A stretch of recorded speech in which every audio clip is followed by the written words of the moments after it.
নমস্কাৰ, মোৰ নাম শ্ৰী দুল শইকীয়া। মই আজি এই ভাওনা সংলাপ প্ৰক্ষেপণ প্ৰতিযোগিতাত শ্ৰী শ্ৰী ৰাম পৰাজয় সীতাৰ পাতালগমন নাটভাগীৰ লক্ষ্মণ চৰিত্ৰটিৰ এটি কৰুণ সংলাপ প্ৰক্ষেপণ কৰিবলৈ আগবাঢ়িছোঁ। কৃষ্ণ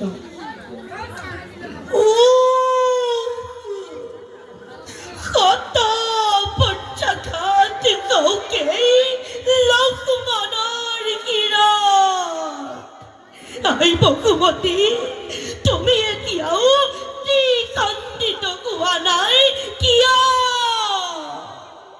হৃদয় হৃদয় তই জ্বলি উঠা নাই কিয়? ৰাক্ষস ৰাৱণে যিদিনা কৰিছিল জানকী মাতৃক, সেইদিনাতো তই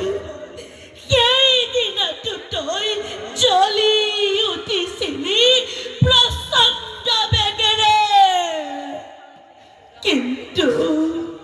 কিন্তু আজি কিয় ৰাজ্যখন পৰি কৰি ত্যাগ কৰি স্নেহৰ উৰ্মিলাক ৰাজকাৰেঙত তোমাৰ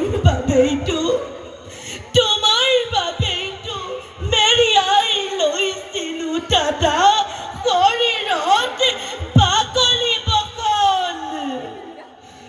কিন্তু দাদা কিয়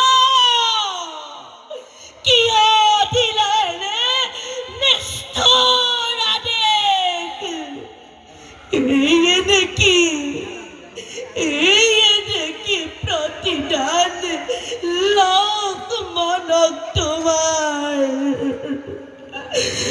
বনৰ মাজত দেৱী জানকীয়ে সুধিব যেতিয়া মোক, স্নেহৰ লক্ষ্মণ হিংস্ৰ জন্তুৰে পৰিপূৰ্ণ বনৰ মাজত কেনি যাম, ক'ত থাকিম, তেতিয়া কি বুলি উত্তৰ দিব এই নিষ্ঠুৰ লক্ষ্মণে?